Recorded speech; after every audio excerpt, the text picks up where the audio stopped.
Devido ao bloqueio do Estreito de Hormuz, houve uma crise global do petróleo. Países operavam só 4 dias por semana e até fecharam restaurantes por falta de combustível.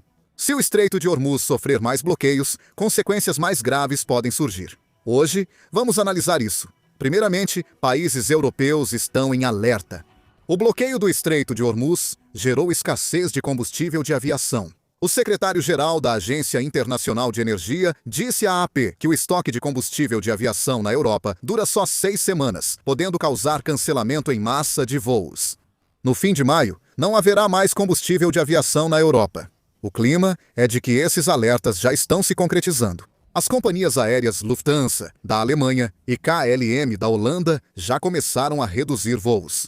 A Lufthansa vai suspender as operações dos 27 aviões da subsidiária Cityline e criou um plano de emergência para cortar 5% da oferta de assentos. A KLM também decidiu reduzir 160 voos no próximo mês. Já a Scandinavian Airlines anunciou que vai cancelar 1.000 voos apenas no mês de abril. Por que esse problema aconteceu? Porque cerca de 75% do combustível de aviação usado na Europa vem do Oriente Médio. O bloqueio do Estreito de Hormuz causou escassez desse combustível. Após o início da guerra no Oriente Médio, o preço do combustível de aviação na Europa subiu mais de 120%, causando escassez em todo o continente. Para a Coreia, isso é um pouco mais tranquilizador. Apesar de a Coreia não produzir nenhuma gota de petróleo, ela é a maior exportadora mundial de combustível de aviação. Por isso, o estoque de combustível de aviação nos aeroportos do país está sendo mantido de forma estável, sem grandes diferenças em relação ao período normal.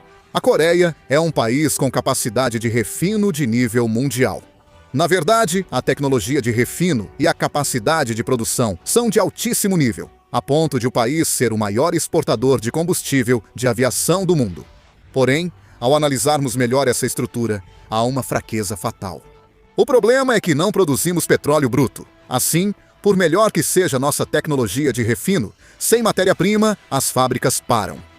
A indústria de refino é, basicamente, uma indústria de processamento. É preciso ter petróleo bruto para poder dividi-lo em gasolina, diesel e combustível de aviação. Se rotas essenciais como o Estreito de Hormuz forem bloqueadas, o petróleo bruto não chega até nós. Se essa situação se prolongar, a taxa de operação das refinarias cai, os estoques diminuem rapidamente e, no final, a própria produção começa a ser limitada. Atualmente, usamos estoques e contratos, mas se o fornecimento seguir interrompido, isso não durará. O maior problema é o preço.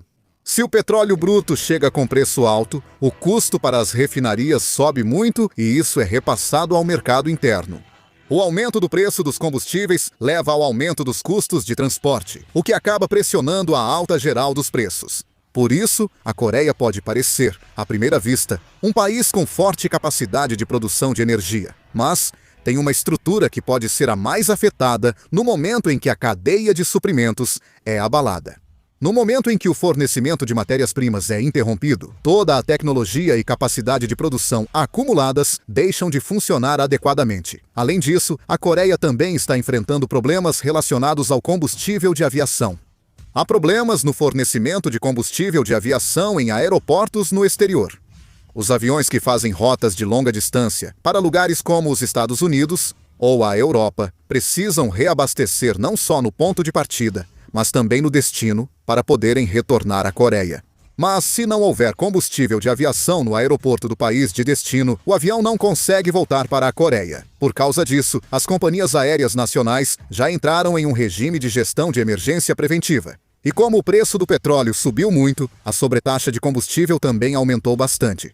A partir das passagens emitidas em maio, passou a ser aplicada a sobretaxa de combustível no nível 33. Pode parecer complicado, mas explicando de forma simples. Até março, a sobretaxa de combustível para um bilhete de ida e volta de Incheon para Nova York era de 198.000 won. A partir de maio, é preciso pagar 1.128.000 won, ficou muito mais caro. Após o início da guerra na Ucrânia, chegamos ao nível 22, mas agora estamos no 33, mostrando como a situação é incomum. Além do combustível de aviação, os fertilizantes também enfrentam problemas. O Estreito de Hormuz responde por 1/3 do transporte mundial de fertilizantes. Com seu bloqueio, os preços subiram muito. O problema é que, na época do plantio de primavera, o fornecimento de fertilizantes foi interrompido. Por causa disso, a quantidade de fertilizantes diminui, o que reduz a colheita e, além disso, a pecuária que depende de rações de grãos também é afetada. Por isso, há previsões contínuas de que os preços dos alimentos vão disparar. No momento, os danos na Coreia são menores, mas, se a tensão persistir, devem afetar os preços agrícolas para os consumidores no quarto trimestre. O gás natural é o principal insumo dos fertilizantes. O gás natural serve de matéria-prima para produzir hidrogênio, que reage com nitrogênio, formando amônia, e depois, com dióxido de carbono, vira ureia. Com a queda no fornecimento de gás natural, a produção de fertilizantes diminuiu. Isso elevou os preços e causou uma grave crise em países em desenvolvimento. O preço da ureia, principal insumo dos fertilizantes, subiu de $472 por tonelada em fevereiro para $725,6 em março, um aumento de 1,5 vezes. Diversos países adotam medidas emergenciais, como restringir exportação de fertilizantes. A China também planeja parar de exportar ácido sulfúrico, essencial para produzir fosfato de amônio, base dos fertilizantes. A Rússia suspendeu a exportação de nitrato de amônio, um fertilizante nitrogenado. O Programa Mundial de Alimentos da ONU alerta que, se a guerra no Oriente Médio seguir até junho, mais 45 milhões passarão fome. Além disso, os preços dos alimentos devem continuar subindo. Quando os preços dos alimentos sobem muito, a sociedade rapidamente se desestabiliza. A Primavera Árabe, no início da década de 2010, ilustra esse efeito no Oriente Médio e Norte da África. Naquela época, com o aumento exorbitante dos preços do trigo e dos grãos, a própria sobrevivência das pessoas comuns começou a ser ameaçada, e a situação chegou ao ponto em que nem mesmo um pedaço de pão era fácil de conseguir. No Egito e na Tunísia, o aumento dos preços dos alimentos foi o estopim direto para os protestos, que acabaram levando à queda dos regimes. A estrutura da situação atual também é muito semelhante. Com a crise energética, fertilizantes ficaram mais caros. A produção agrícola caiu e os grãos já estão mais caros, atingindo com muito mais força os países com baixa autossuficiência alimentar. Os países que dependem da importação de alimentos têm que arcar diretamente com o aumento dos preços, o que inevitavelmente leva a um aumento explosivo da insatisfação popular. Quando isso ocorre, o governo perde controle rapidamente, surgem protestos e tumultos, podendo até resultar em guerra civil em algumas áreas. Como os alimentos são ainda mais essenciais à sobrevivência que a energia, quando essa crise estoura, a sociedade colapsa mais rápido. Na verdade, em casos de choques do petróleo como esse, parece que os países em desenvolvimento são mais afetados do que os países avançados ou grandes potências. No momento, a crise energética originada no Oriente Médio está se espalhando rapidamente para o Sudeste Asiático. Países do Sudeste Asiático dependem do petróleo do Oriente Médio.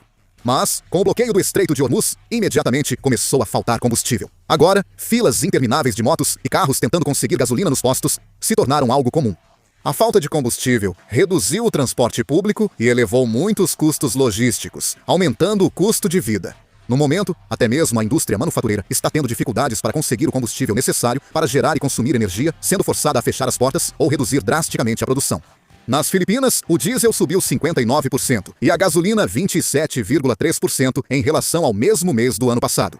No caso do Vietnã, o preço do diesel aumentou 70% e o da gasolina subiu 17%. Considerando que na Coreia do Sul, o diesel subiu 17% e a gasolina 8%, dá para ver que a situação nas Filipinas é realmente caótica. Governos do Sudeste Asiático adotam medidas emergenciais para evitar colapso econômico.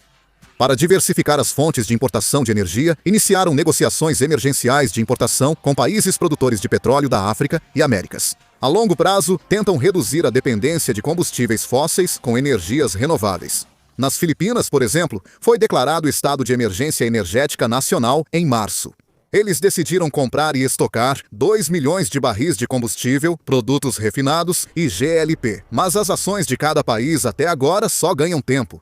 Todas as medidas estão sendo tomadas, como liberação de estoques, importação de emergência, redução de voos e economia de energia, mas o problema principal segue sem solução. O ponto central é só um. A questão é se o Estreito de Hormuz continua funcionando normalmente ou não. Como o fluxo global de energia depende dessa passagem, sua instabilidade mantém o mercado volátil. O motivo pelo qual a situação atual é ainda mais grave é que o bloqueio não é permanente. O estreito é aberto e fechado repetidamente. A tensão parece diminuir e depois aumenta novamente. Esse ciclo continua se repetindo. Nesse cenário, o mercado perde direção. Empresas não fecham contratos longos, navios hesitam em partir e refinarias não conseguem planejar compras de matérias-primas. Mais perigoso que o corte no fornecimento é manter esse estado imprevisível. A disputa direta entre Estados Unidos e Irã também é um fator variável. Sem justificativa para recuar, a tensão militar e a pressão econômica aumentam juntas. Como recuar traz prejuízo estratégico para ambos? Um acordo é difícil. Nessa situação, um pequeno confronto ou um incidente inesperado pode servir de motivo para reforçar novamente o bloqueio. O problema é que, quanto mais essa instabilidade se prolonga, os prejuízos crescerão exponencialmente. Além da energia, aviação, logística, manufatura e cadeia de abastecimento de alimentos também são impactadas em sequência. Empresas adiam investimentos, países adotam um regime de emergência e consumidores sentem preços subindo. Se isso persistir, grandes crises econômicas ocorrerão nos países com crise energética, como no choque do petróleo do passado. Por isso, é fundamental que o bloqueio do Estreito de Hormuz seja suspenso o mais rápido possível.